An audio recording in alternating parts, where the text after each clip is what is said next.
તો આજે પોરબંદરની વાત કરીશ તમને. અમારા પોરબંદરમાં બે કેટેગરીના લોકો રહે છે.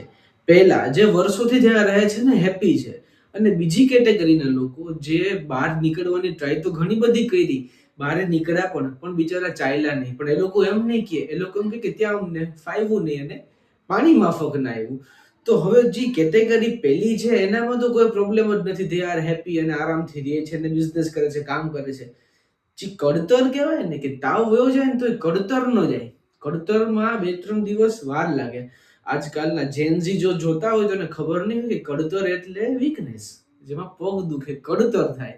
તો એ કડતર જે છે ને, કડતર જેને કહેવાય ને, એ બીજી કેટેગરીના લોકો છે. પોરબંદરમાં કાંઈ જ નથી એવું તમે વારે વારે અને બધી જ જગ્યાએ સાંભળ્યું હશે. એ કહેવાવાળા જનરલી બીજી કેટેગરીના જ લોકો છે, જે આ ગામમાં રહે છે ને અહીંયા જ ખોચડા કાઢે છે.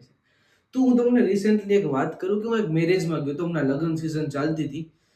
તો ખાવાનું તો ભાઈ આપણે ક્યાંય મૂકીએ નહીં, એમાંય ફ્રીનું ખાવાનું તો ક્યાંય ન જ મૂકીએ, કેમ કે આપણા લગ્નમાં બધા એટલી એટલી થાળી ભરીને જમતા હોય તો આપણે જમવા તો જવું જ પડે, રાઈટ? તમે કદાચ આવું જ કરતા હશો. અમે પછી 3-4 અલગ અલગ કેટેગરી હોય. ઘણા કરતા હોય, ઘણા સોફિસ્ટિકેટેડ રીતે કહેતા કે હા હું લાઇટ ફૂડ રહીશ ને આમ ને ફલાણું ઢીમકાનું. પણ ભાઈ હું તો જમી લઉં તો જ હું આવું હોય, બરાબર? મારો વજન કંઈક 90-92 કિલો જેવો છે અને હું બહુ શોખીન માણસ છું ખાવામાં. તો હું જમીને મસ્ત, આપણે કેવું છે કે રૂલ છે ને કે મારા કાઠિયાવાડમાં એવું છે કે સ્પેશિયલી પોરબંદરમાં, કે જમીને અહીંયા સુધી ભલે જમ્યું હોય એમાં એક બટકાની જગ્યા ન થતું હોય તો અમે છાશ પીવા એક્સ્ટ્રા જાય. મસાલો નાખીએ કે નહીં એની ગેરંટી નથી, પણ છાશ પીવા તો અમે જાય જ. તો હું એમ છાશ પીવા જસ્ટ ગયો, ત્યાં એક કાકાએ મારો હાથ પકડી લીધો કે અરે તું અહીંયા. તો સૌથી પહેલા તો તમને કાકાનો દેખાવ જણાવી દઉં. કાકાના મોઢામાં જમ્યા પછી કાચી પાતરીઝ પાંદડા બહાર, બરોબર, આ ફાકી બનાવેલી હતી, એટલે કે માવો જેને કહેવાય. પણ એ મોઢામાં હતો તો એ કાકાને વાત કરું થયું એટલે આમ થાય, એટલે જે બોલે ને જે એક્સ્ટ્રા થૂક હોય ને એ અહીંયા હોઠમાં જામી જાય, એટલે એ બ્રાઉન કલરની થઈ જાય. તો એવો એનો દેખાવ હતો. અને કાકાનું પેટ તો જાણે એટલું બહાર હતું કે મારું ને જે તમે જોતા એનું કઈ ના આવે. કે આ ઘઉંની ગુણને આપણે સાયકલમાં લઈને કેમ જાતા હોય ને એક્સ્ટ્રા પાર્ટ બહાર હોય, એમ કાકાનું અહીંથી સાઈડમાંથી પેટ હતું. અને કાકા બોલવાના ને જમવાના બેયના શોખીન લાગ્યા. અને કાકાના કાન ઉપર વાળ એવા હતા કે જાણે આપણે ભેળમાં સેવ નાખીએ ને, તો ખબર ભેળમાં આપણે આમ સેવ નાખીએ ને તો 3-4 સેવ આમ મમરામાં ખૂદી જાય ઉપર, બરાબર? આમ એ રીતના કાંટા જેવા વાળ કાનમાં હતા. આવો કંઈક કાકાનું દેખાવ હતો. તો મને કે તું તો બહાર હતો ને, અહીંયા શું કરે છે કે? એટલે મેં કીધું હા હું બહાર હતો, પણ પછી હું અહીંયા જ છું. લાસ્ટ 5-6 વર્ષથી મારો બિઝનેસ ચાલે છે, ઓનલાઈન બિઝનેસ આજકાલ તો ચાલે જ છે. અને હું અહીંયા હેપી છું, વર્ક કરું છું. બિઝનેસ ટ્રીપમાં બહાર જવાનું થતું હોય છે, પણ બાકી તો અહીંયા જ છું. તો કાકા કહે કે પોરબંદરમાં હવે કાંઈ જ નથી.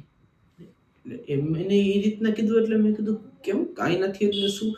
તો કે ઉદ્યોગ ધંધા રસ્તા માણસો. એટલે મેં કીધું બરાબર, માણસો તો દેખાય હવે, એટલા 500 માણસનો જમણવાર છે, માણસો તો છે જ અહીંયા.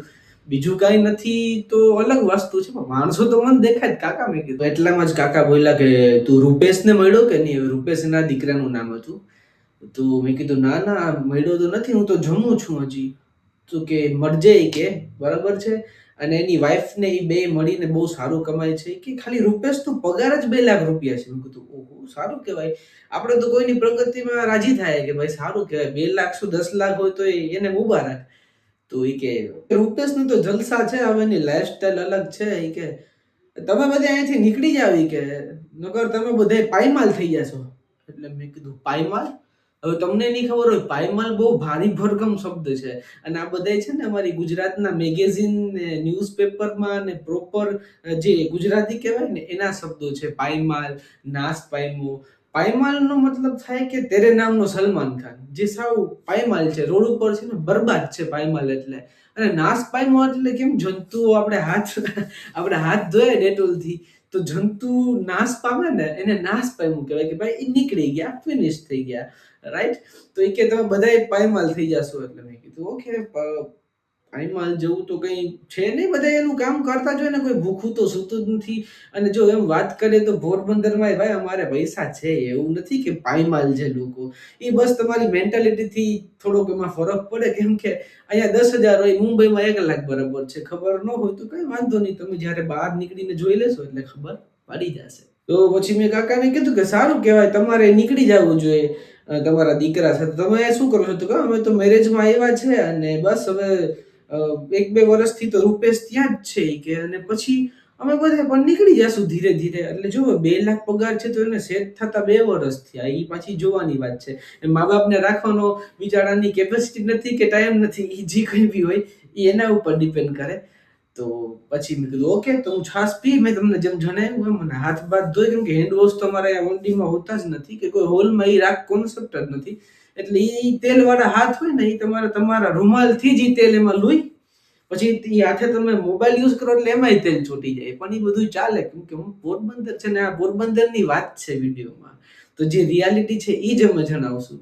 તો હું મુખવાસ ખાવા ગયો અને વધામણું લખાય, વધામણું 150 થી 200 રૂપિયા, વધારે તો શું કે પ્લેટે 250 ની હોય તો 50 રૂપિયાનો તો પ્રોફિટ આપણે થોડોક હોવો જોઈએ ને, હું વેપારી માણસ છું.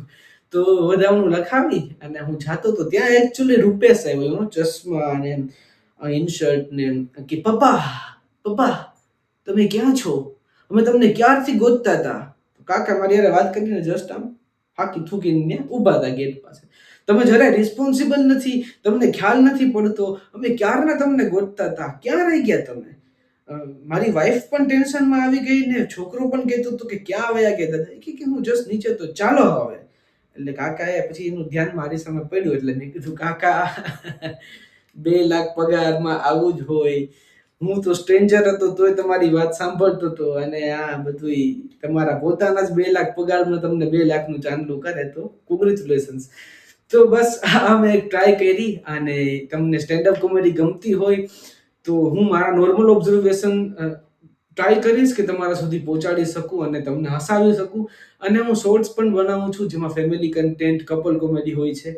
તો ચેનલને લાઈક કરો, શેર કરો, સબસ્ક્રાઇબ કરો. Thank you so much.